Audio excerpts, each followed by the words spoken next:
All right, we are continuing Magic Kingdom for Sale Sold by Terry Brooks. We are on what I believe is chapter 20. I'm pretty sure that is pronounced Abaddon. All right, let's go.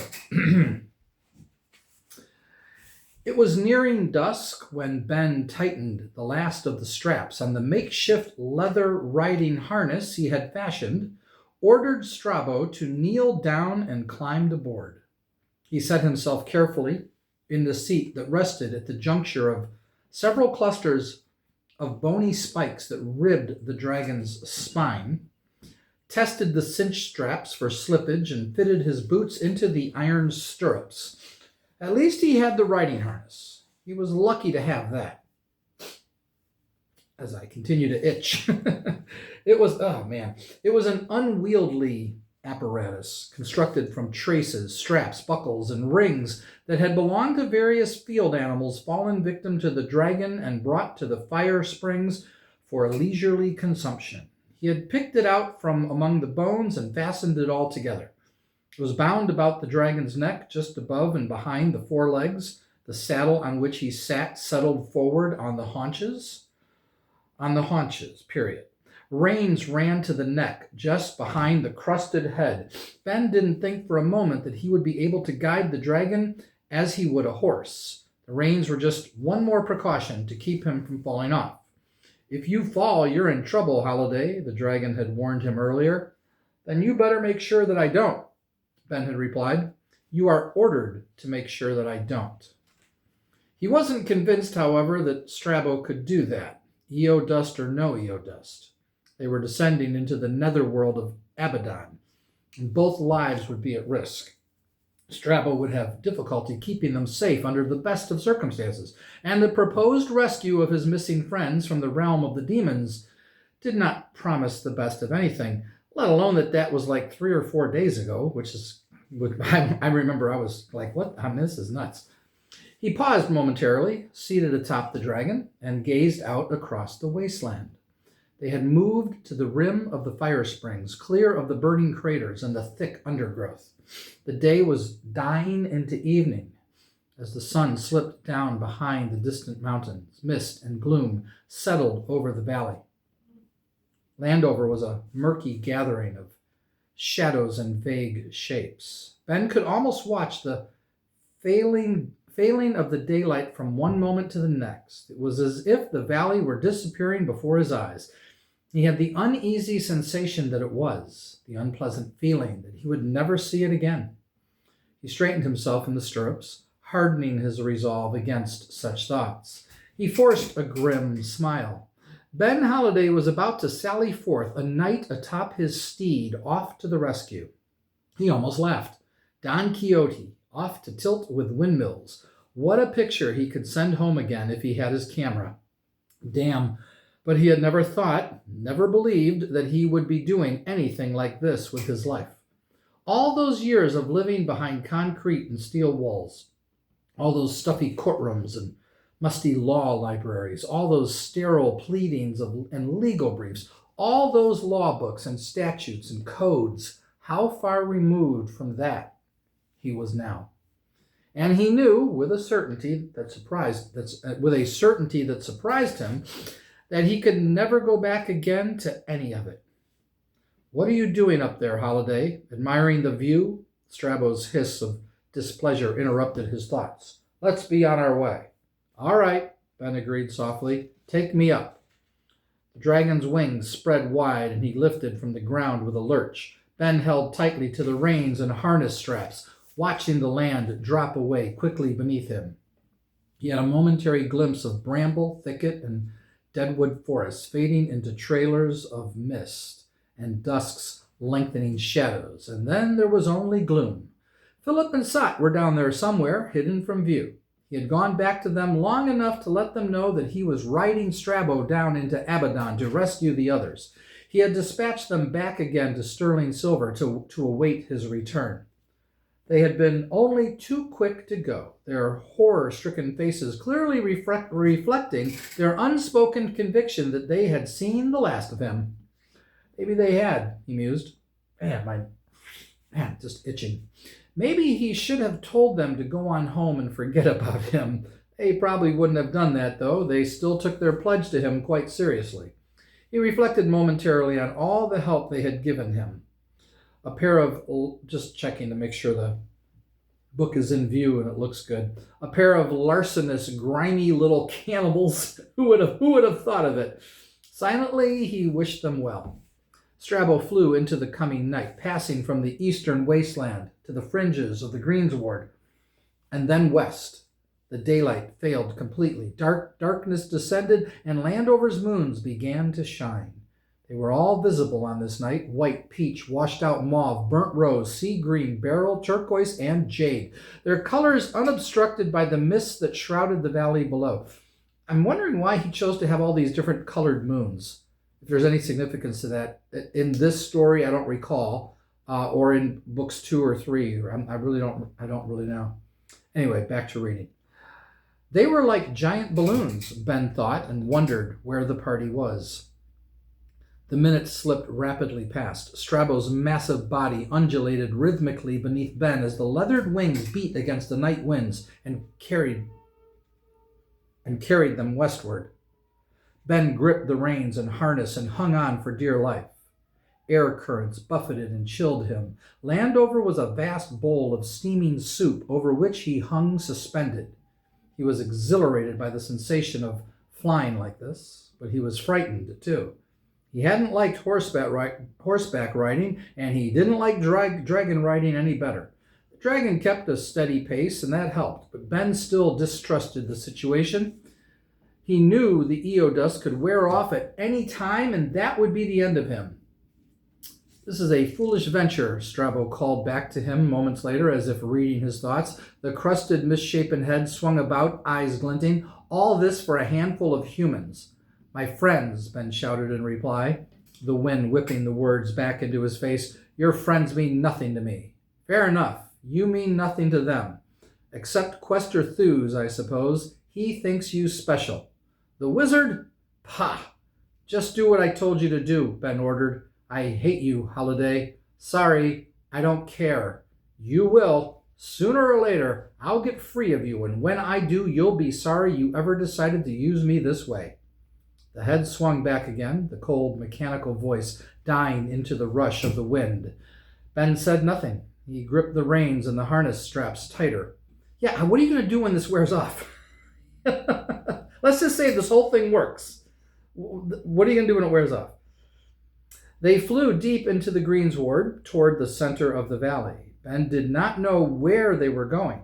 He knew the dragon was taking him to Abaddon, but he had no idea where Abaddon was. Abaddon was the netherworld of Landover, but its gates were time passages of the sort that had brought him from his own world. They were not, however, the same time passages. They were not to be found within the mists that ringed the valley.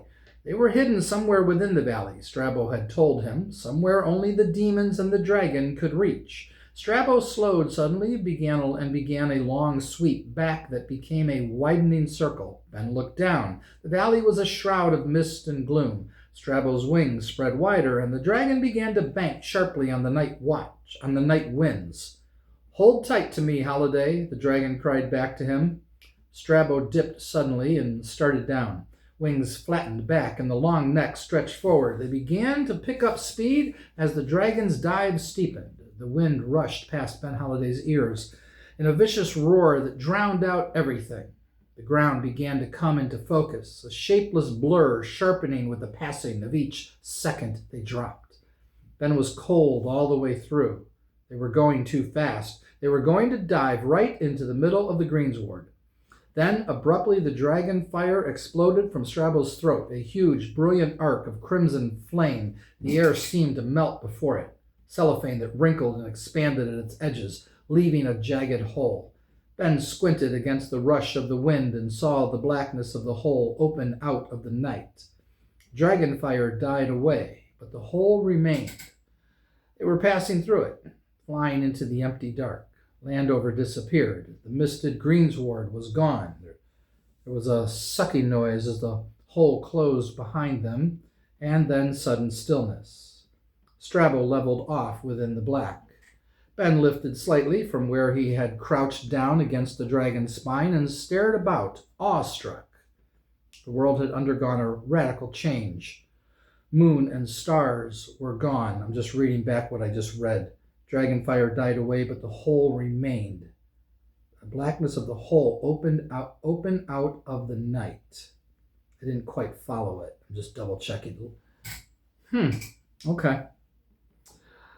The moon and stars were gone. There was a sky of inky black, canopied over a sprawling mass of jagged peaks and deep gorges. Flashes of lightning danced at the juncture of earth and sky, filling the fringes of the horizon with a bizarre light show. Volcanoes growled in the distance, their reddish fires glimmering from out of mountainous cones of rock. Streams of lava flowed in long red trailers like blood. The earth shook and grumbled with the eruptions. The geysers of flame and molten rock exploded skyward against the blackness. Abaddon, Strabo advised, his voice a slow hiss. He dropped downward with sickening speed, and Ben felt the pit of his stomach lurch. Mountain peaks rushed past, and the fire from the volcanoes burst skyward all about. Ben was terrified. Abaddon was the realization of his worst nightmare. He had never seen anything so inhospitable. Nothing could survive in such a world. A shadow rocketed past, winged and elusive. Strabo hissed in warning. Another shadow slipped past, then another. There were sharp hisses and flashes of teeth. Dragonfire burst suddenly from Strabo's maw, and one of the shadows screamed and dropped earthward. Ben flattened himself within the nest of spikes that protected the dragon's spine. The fire burst forth again and again. Another of the shadows exploded into ash and fell. Strabo was weaving evasively as more of the shadows appeared. He stretched out his massive body and increased his speed. The black things fell behind and were gone.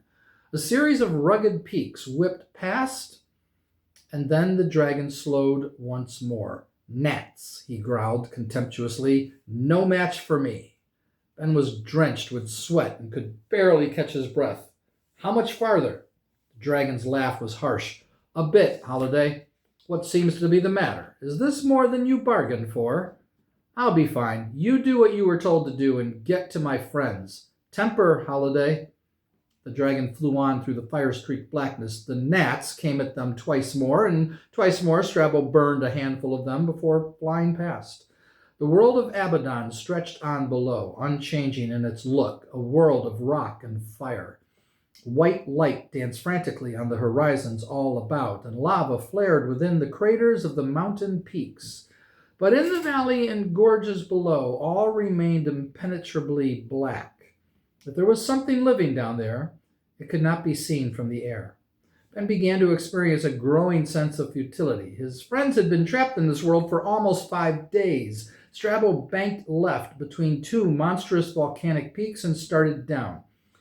How does Strabo know where to go? That's what I'm asking right now. Wind rushed past, but I guess he knows the place, and trailers of fire laced the mountain rock on both sides. Ben peered down into the lava. Things were swimming in the fire. Things were playing there. A monstrous black shadow heaved up from out of the shadows on one peak, tentacled arms reaching. Strabo hissed, and the fire burned at the arms. The arms shuddered and drew back. The shadow disappeared. Then they were through the mountains and within a valley ringed by jagged peaks. Strabo dove sharply and leveled off less than 50 feet above its floor. Pools of fiery lava bubbled at the fringes of the valley, throwing rocks and flames skyward in small bursts. Cracks and crevices split the barren floor, dropping away into blackness. Creatures scurried everywhere, small and misshapen in the crimson half-light, things barely human. Cries rose up at the sight of the dragon, shrieks that disappeared as quickly as they sounded in the distant roar of the volcanoes. Ben heard the dragon screech in reply. The gnats reappeared dozens strong. Other things winged into view, larger and more fearsome-looking. Strabo leveled out and flew faster. Ben was hunched down so close to the dragon's spine that he could feel the pulsing of his hide. Straps and cinches strained with the effort of the dragon's flight. Ben could feel things beginning to loosen. Then a monstrous pit of fire appeared before them, its throat thousands of feet deep. A tiny slab of rock hung suspended by chains across that throat, a disk of stone that measured no more than a dozen feet across. The slab of rock danced and bobbled unsteadily on its webbing of iron, and the fire licked up at it hungrily from far below. Ben caught his breath sharply. There were a handful of tiny figures crouched on that slab of rock, fighting to keep their balance. A handful of tiny figures crouched on that slab of rock, his friends. For 5 days? Who knows what they've been doing for 5 days. They're here now, I guess would be what I would have to assume. Strabo dove for them, gnats and other flying demons in pursuit. Other demons still, hundreds strong, were gathered about the fire pit, throwing rocks at the figures crouched upon the slab and shaking the chains that secured it. All were yelling gleefully. It was a game they were playing. Ben realized in horror. The demons had trapped or placed his friends on that slab and were waiting now to see them fall into the fire. The pit drew closer. The demons turned, seeing the dragon now, crying out. His hands reached for the pins that fastened the chains to the pit wall. Hands reached for the pins that fastened the chains to the pit wall. The demons were trying to drop the slab and his friends into the fire before he could reach them. Ben was frantic. Chains fell away quickly, one after another, and the slab of rock buckled and shook. Strabo breathed fire at the demons and burned dozens to ash, but the rest continued to work at the chains. Ben screamed in fury as he saw clearly now the faces of Quester Thews, Abernathy, the kobolds, and Willow. Strabo rocketed clear of the rim of the pit, past the demons working to release the chains that bound the rock slab. Too late, Ben thought. They were going to be too late. There was an instant then in which time froze. There was no time and all the time in the world. Ben seemed to see everything that happened with a frightening detachment that held him suspended in the instant of its happening. The chains at one section fell away completely, and the slab of rock buckled and sagged. His friends dropped to their hands and knees and began to slide toward the pit. Strabo dove sharply, dragging Ben with him toward the fire. He reached the slab of rock as the people on it slipped away. Clawed feet snatched two out of midair. With a quick snap of his jaws, he caught another, and his great head twisted back to deposit a kobold in front of Ben. The second kobold flung himself at the harness and grasped the straps. The final figure dropped into the pit. It was Quester Thews. Ben saw him fall, watching in horror as the gray robes with their rainbow-colored sashes flared and billowed like a failing parachute. Strabo arced downward, then rose quickly again into the night. He was too far away to reach the wizard. He could not save him. "Quester!" Ben screamed. Then something truly magical happened, something so bizarre that even with all that had happened in the few moments past, it left Ben stunned. Quester's plunge into the fire seemed to slow and then to stop altogether. The wizard's arms spread wide against the crimson light of the flames, and slowly the stick-like figure began to rise from the pit. Ben caught his breath, his mind racing. There was only one possible answer. Quester Thews had finally conjured up the right spell. He had made the magic work. Strabo arced downward quickly, bursts of fire incinerating the gnats and other flying demons that sought to intercede. He reached Quester Thews just as the wizard levitated above the rim of the pit, flew under him, and caught him on his back so that he was settled just behind Ben. Ben turned hurriedly and stared. Quester sat there like a statue, his face ashen, his eyes bright with astonishment. It was all in a proper twist of the fingers, High Lord, the wizard managed before fainting. Ben reached back and secured him, one hand firmly fixed to the gray robes as Strabo began to climb. Shrieks rose from the demons, a cacophony of epithets that faded quickly as the dragon outdistanced them. The ground dropped away below, transformed into a rumpled black shroud, rent by jagged holes and cracks of flame. The lightning at the edges of the world danced wildly, streaking across the horizon sweep, and all of Abaddon seemed to shake and rumble. Then Strabo breathed dragon fire into the air before them, and once again the sky melted and gave way. Edges frayed and crinkled about a jagged hole, and the dragon and his passengers passed through. Ben had to squint against a sudden change of light.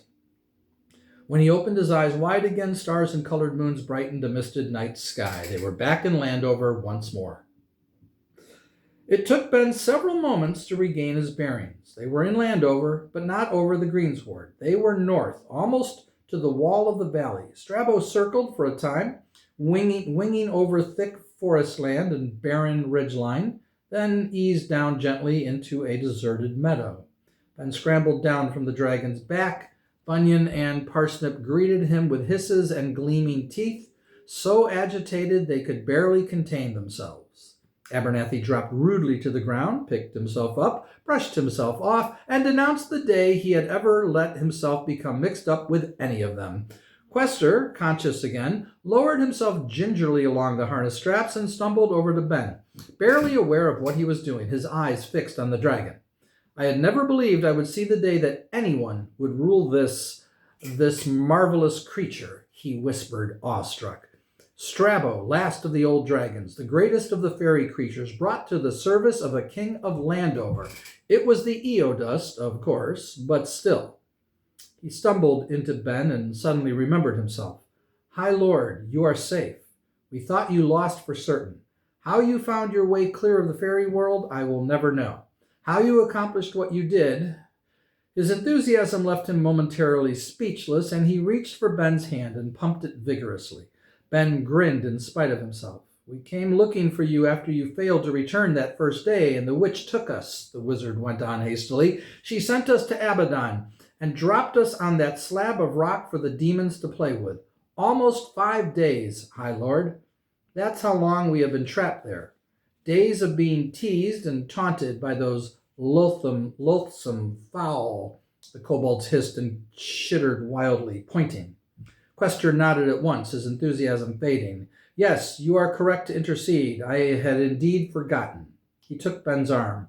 I ramble, High Lord, when there are more pressing concerns. The sylph is very ill. He hesitated, then pulled Ben after him. I am sorry, High Lord, but she may be dying. Ben's smile was gone instantly. They hurried forward of where Strabo crouched, watching them with lidded eyes. Abernathy was already kneeling in the grass next to Willow's inert form. Ben knelt with him, and Quester and the kobolds gathered close. Her time for joining with the earth came when she was trapped in Abaddon, Quester whispered. She could not deny the changeling need, but the rock would not accept her. Ben shuddered.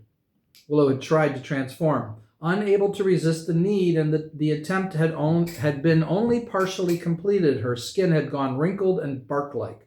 Her fingers and toes had turned to gnarled roots. Her hair had become slender branches, and her body had twisted and split.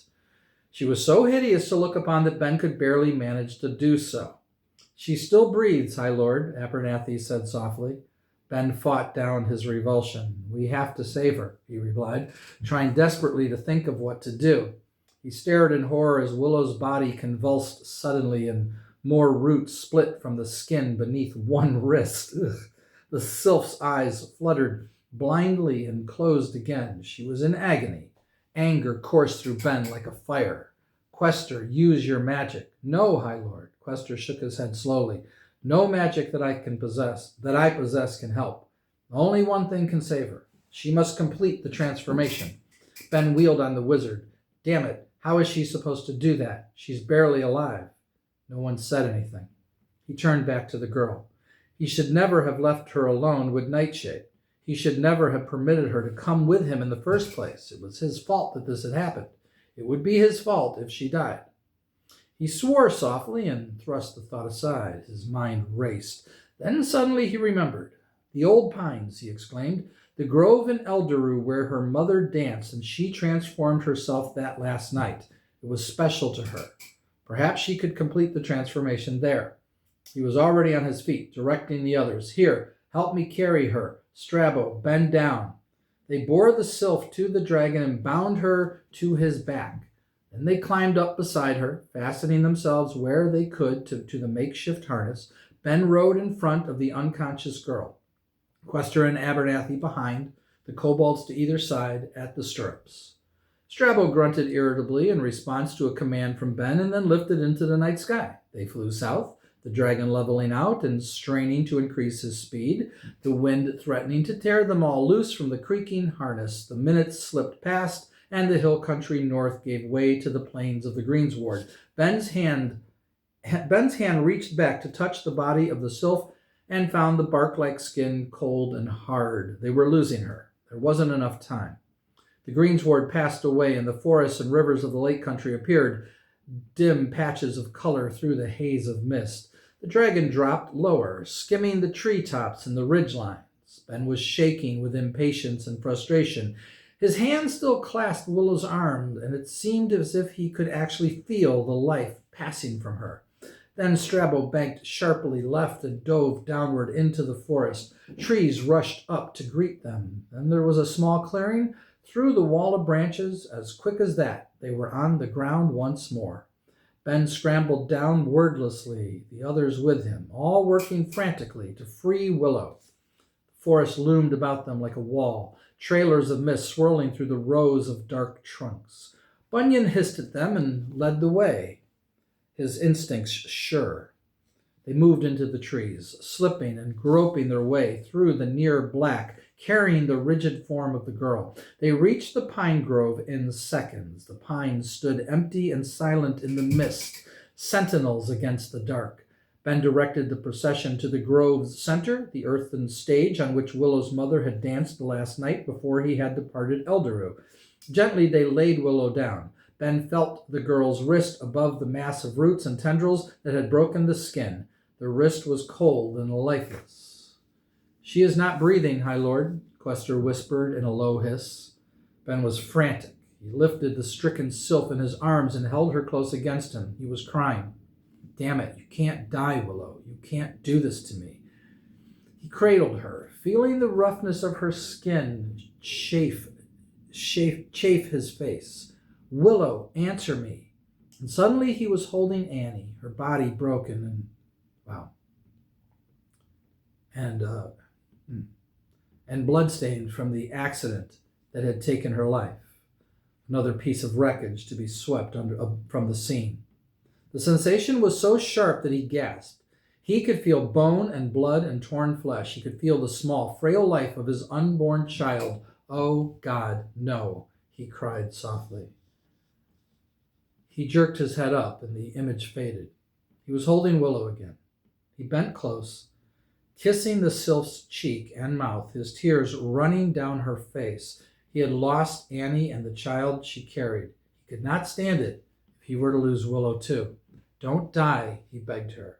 "I don't want you to die. Willow, please." Her frail body stirred, responding almost miraculously, and her eyes opened to his. He looked into those eyes, past the ravaged face and body, past the devastation wrought by the half-completed transformation. He reached for the flicker of life that still burned within. "Come back to me, Willow," he begged her. "You must live."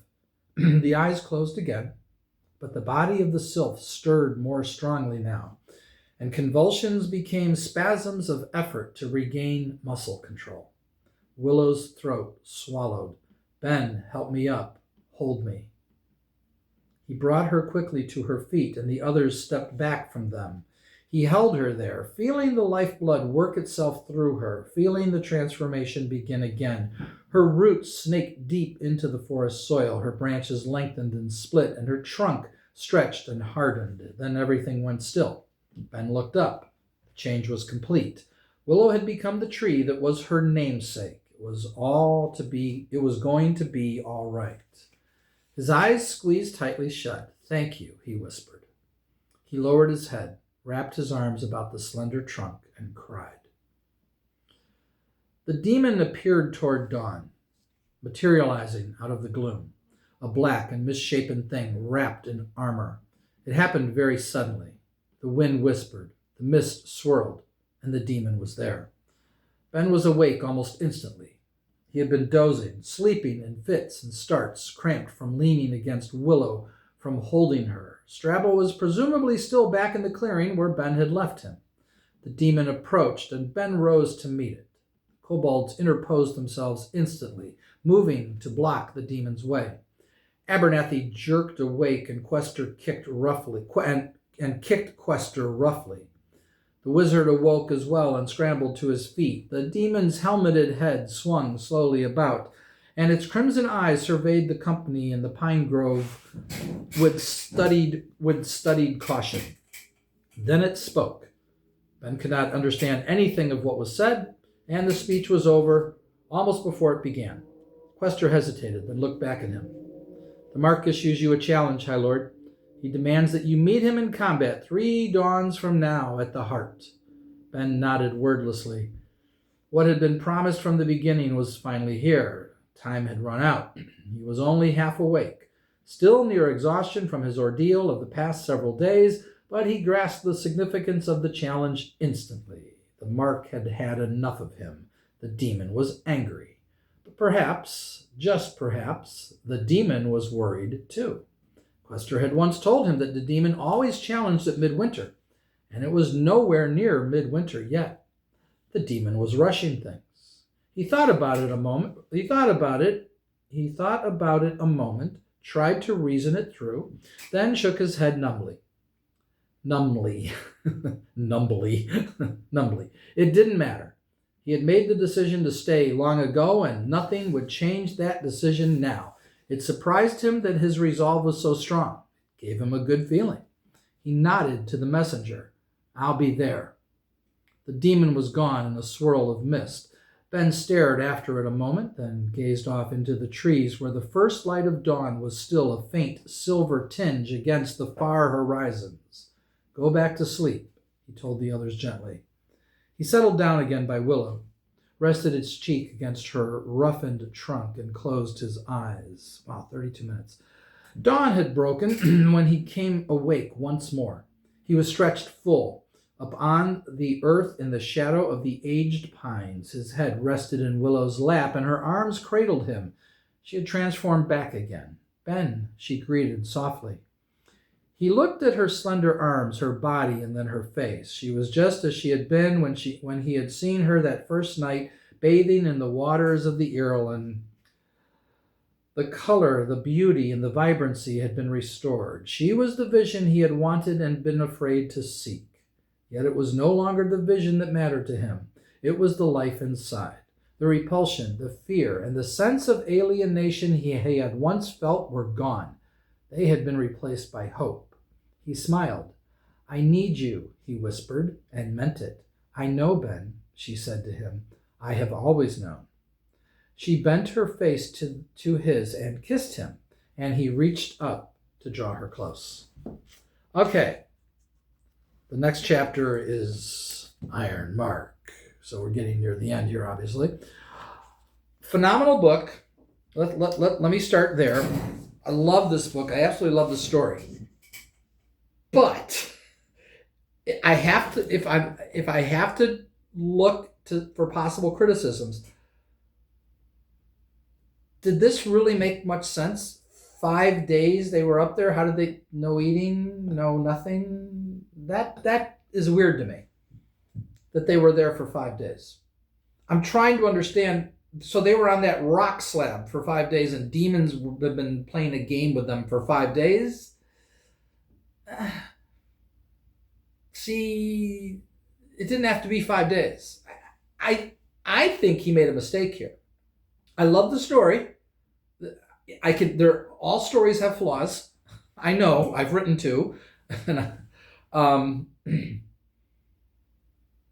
not sure I understand this. I'm not sure I understand how I'm supposed to accept that they lived for 5 days on a rock slab in basically hell. I don't know how they could have survived for 5 days. I'm confused by that. Everything else I loved. Love the whole making the dragon do this. There was no other way. Only the dragon could do it. The EO dust controls the dragon. It all works. It all works. I think it's great. But why 5 days? I guess he needed it to be 5 days so that she couldn't transform. But wouldn't 1 day have done it? Like she needed to transform in that day that they were there? Or let's go 2 days. And she had to transform and couldn't. 2 days would have been more believable for me. They were stuck there for 2 days. They probably had some food with them. We don't have to think about how or where they went to the bathroom. It doesn't matter.